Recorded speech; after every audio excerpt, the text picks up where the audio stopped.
I know I'm dressed a little weird. I just came from Texas paintball.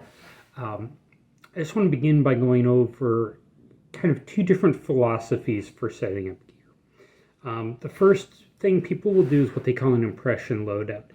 This is where you look up a specific military unit, frequently at a specific time in history, and set up gear based on what they used. You'll see way too many guys, in my opinion, running Nazi German gear. You'll see guys running specific Russian kits. You'll see a lot of Vietnam era kits from both sides of the conflict.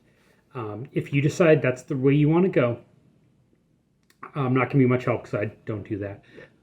But you basically just hit up Google, start looking for pictures of that specific time range, that specific unit, and look at what gear they used. You'll probably end up talking to military collectors, go online, start hitting up tactical forums, and you might be able to find some collectors who can tell you more about what was specifically used by that unit at that time. Keep in mind when you do this, you're not getting a couple problems with it. Number one, you're not getting gear that's optimized for what you're doing. You're getting gear that's optimized for what they were doing, or more accurately, gear that was optimized for what the bureaucrat buying equipment for the infantry thought was optimized for them. Second issue is you potentially have a lot of political problems with doing these, because every military conflict has two sides. So while you may be seeing this as no big deal to be dressed up as the Viet Cong, you want to get your black pajamas and your rice hat, somebody else is going to go, hey, you're dressed as the people who were trying to kill my father or who were trying to kill my grandfather in an actual war. So you do run into some political issues there. My local field, after Russia annexed Crimea in the Ukraine, we had a bunch of Ukrainians actually start showing up and playing airsoft. And these guys were showing up wearing actual body armor, speaking, I don't know, Russian, Ukrainian, I'm not sure, a language I don't speak, wearing Ukrainian flags on their gear, and they were essentially practicing. Now, if you show up and these guys are in their Ukrainian outfit, they are Ukrainians, and you show up in like your Russian Spetsnaz impression, whatever gear, you may not be too popular with them.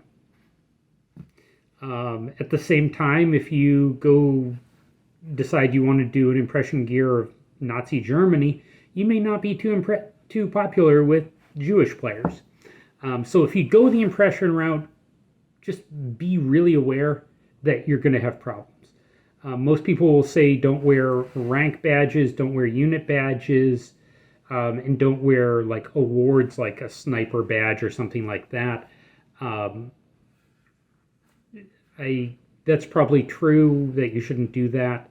Army branch tapes or military branch tapes like that may be an issue. But anyways, there's a lot of potential political, it's a political minefield if you decide to go build an impression kit. The second option is you can decide to get a kit that's optimized for how you play or what events you're planning to play. If you decide to go that way, you're probably going to basically figure out what events you want to go to. That may be your local field. You may decide you want to at some point go to a Milsim West event or an American Milsim event or a Lion Claws event or something like that. Look up the rules for that event. Figure out what equipment is allowed, what you will need to carry for that event, and then you start tailoring your equipment to match those requirements.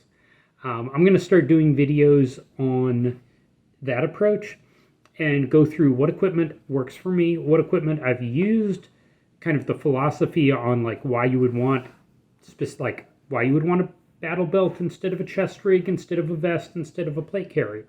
I'm going to kind of go over the different philosophies on those.